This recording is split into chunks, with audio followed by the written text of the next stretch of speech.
Yo guys, what is up? Welcome back to another video. Today we're going to be reviewing the Ultimate Tower Defense official tier list. This tier list is going to be on the Trello and the official Discord server, so you guys know I'll be explaining my reasoning behind all of it. So yeah, let's get straight into it. Alright, so first we're just going to go over D's. We'll go over support towards the end. I'll have a support tier list towards the end of the video. So for Dude, there's not really any reason for most of these placements other than the three worst legendaries in the game. Zod, Prison Spider-Man, and Martian Dude. They both suck.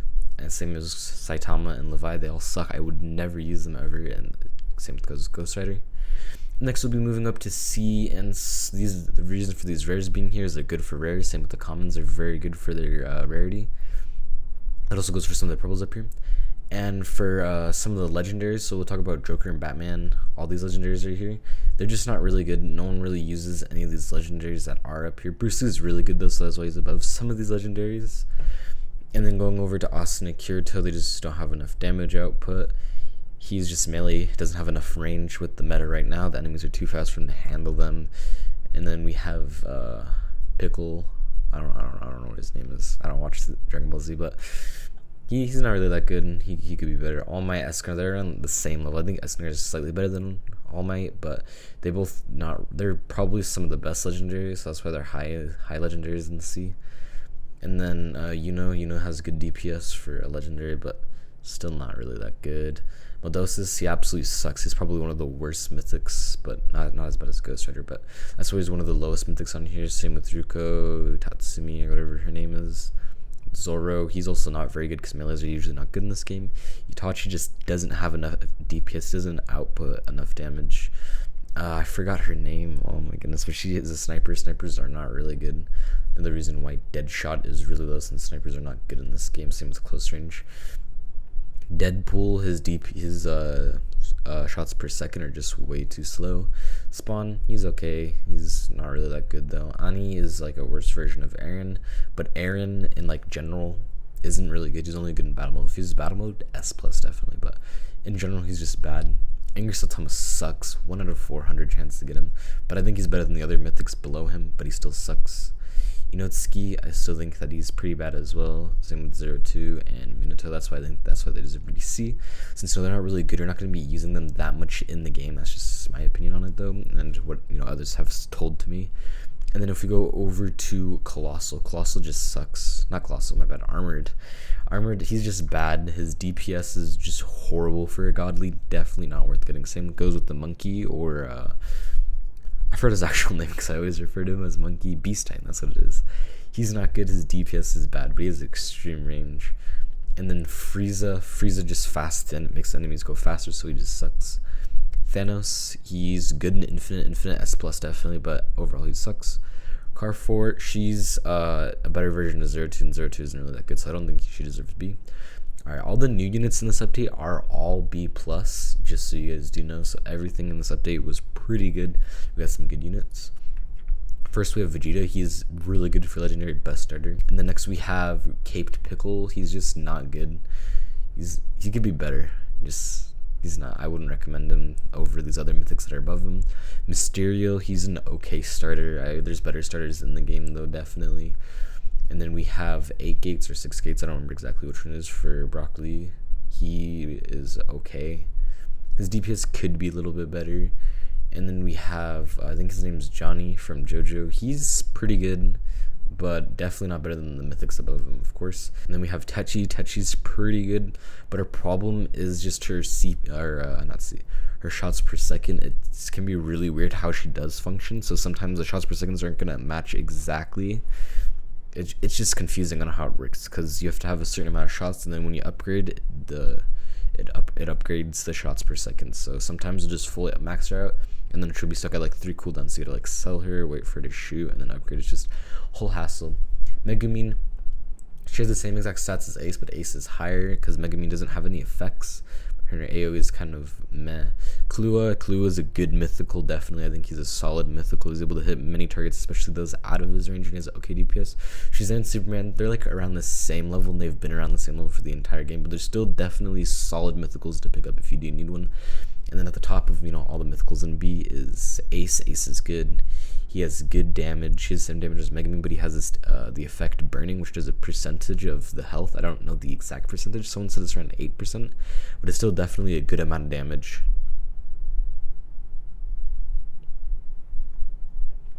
Moving on, we have Togo. Togo's ability is absolutely insane, S plus tier for infinite.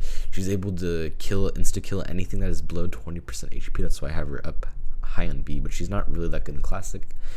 Then we have Berserker Gus. Berserker Gus would be good if if the enemies weren't as fast, but he's still okay, but I wouldn't really recommend as a godly.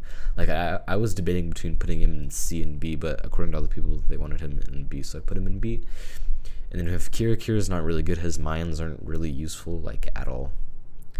And then Sasuke. Sasuke has okay damage. It functions the same as Kahlua, but there's just better godlies than him. Gojo. Gojo is good if you can place him correctly, but just the struggle of placing him and how it only works in certain maps in certain places, that's why I think he's not as high as he could be. And then we have Black Goku, I believe. And his damage is okay, but he's meant to be a starter. But just because he has less DPS at the beginning than Luffy, I put him lower than Luffy, because he just doesn't perform as good at starting than Luffy does. Luffy is the king of starting for godlies. Muzan's still a solid pick, but he's just like the Goju situation. It all depends on how well you place him. He's an old he kind of fell out of the meta. And then we have, I think, sorry if I butcher this, like Pulfrin? I have no clue how to pronounce his name, but he's from JoJo. He does so much DPS, but he's not better than the ones above him, but he's definitely a solid godly pick. So if you do need to pick up a new godly, I definitely recommend him. And then we have Jotaro. Jotaro's up here because his time stop can be really useful, and he has good DPS. He's a good boss killer. Muzan, he's good, but he could be better, of course, but he's definitely one of the best godlies. Light, he's probably one of the lowest ranking divines, but that does not mean he is bad. He is pretty good. You're able to spam him, he's able to do 430,000 damage, which is pretty crazy, and if you do spam him, he could be used good. And then we have Dio. I actually did the math with Dio and part 5 Jotaro, and Jotaro has slightly higher DPS than Dio, so that is why Jotaro is slightly higher than Dio. And then Colossal is good because you can still spam him, unlike you're no longer able to spam like Whitebeard, for example, though Whitebeard is still on top of the list, but he's still a solid pick. If you don't have Whitebeard, he's a nice unit to pick up if you do need something that is similar to him. And then next we're going to be going over to Naruto. Naruto is still a solid unit. He acts similar to like Madara and just does like the AoE and a lot of damage and a rather long cooldown. I don't think it's that long. It's like 2 to 3 seconds, but he's just not the best divine. There's way better divines that function way better than him. And then next we're going to have Luffy. Luffy is the god of starting towers. So if you do need a starting tower, I'd recommend picking up Luffy or any of the divines that are higher up on the list. Then we're going to be moving over to the S tier. Anya, I believe, still deserves S tier. Her ability is just so useful in classic in literally every single game mode. It's probably one of the best abilities out there if you don't know exactly what it is. It allows her to puppet an enemy, so depending on the HP, it has a percentage to puppet the enemy, and when the enemy is puppeted, it will no longer take damage and it won't hurt your base, so it can just negate thousands, even millions of damage. So that is why I put her up there. Whis is a good starter, definitely one of the best starters in the game besides Blackbeard. I'll get into why Blackbeard's better, but Whis does have a higher DPS than Blackbeard, but Whis doesn't have the abilities that Blackbeard does. Alright, next we'll be moving over to Blackbeard. Blackbeard is good because he has slightly less DPS than Whis. I believe it's a few thousand, but his ability just makes it way better. He acts as a slower and a starter tower, so his slows him down by, I believe, like 20%, which is still good. It's exactly like the other slows, but just matched with his starting damage and slowing and ticking damage, it makes him literally the best starter in the game. So if you do need a new starter, I'd recommend picking him up. If you're able to get a divine, I'd just save up from get him.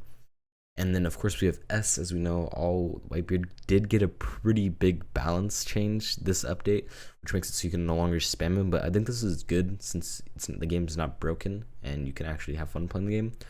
But he still deserves the top S tier, the top tower, because he literally max prestige. It is 150,000 damage, and that is just insane. I think without prestige, he does like 110,000 damage. That's just without his wave. 1.4 cooldown, without his wave, 110,000 damage, somewhere around that number. It's just insane. And then matched with his wave, it like does 20 times that. So it does like 2 million damage per wave, and then you get the wave every 10 seconds. I still think that is OP. So yeah, guys, that is the tier list for ultimate tower defense. For the first one, I'll be showing the support next. Let's get right into that. Alright, then now with the support tier list, I'll be going over it and my reasoning for it. So first we have at D, we have Doflamingo, and I think it's Iron Spider-Man. The reason I have Doflamingo at D, he is the worst support in the game in my personal opinion. He's just, his cooldown is way too long, and it has the same exact effect as Spider-Man, and Spider-Man's cooldown is like 1.2 seconds to 0.8 seconds, which is way faster than Doflamingo. So Doflamingo just sucks, he's bad. And then Iron Spider-Man has the same exact slow as the other Spider-Man. The thing is that it's AoE and it has a small range, so it acts similar to like Bane or Hulk. So for that reason, it's bad as a support because it cannot slow as good as the other Spider-Mans.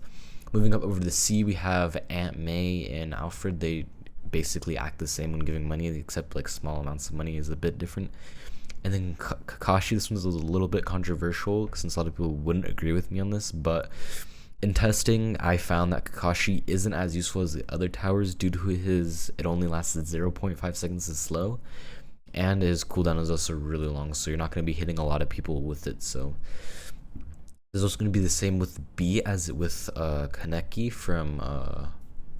from Tokyo Ghoul. I just don't think his slow is one of the best slows in the game, but the problem is his cooldown and his AoE, because his AoE is extremely small, so they have to be really close for each other for them to work.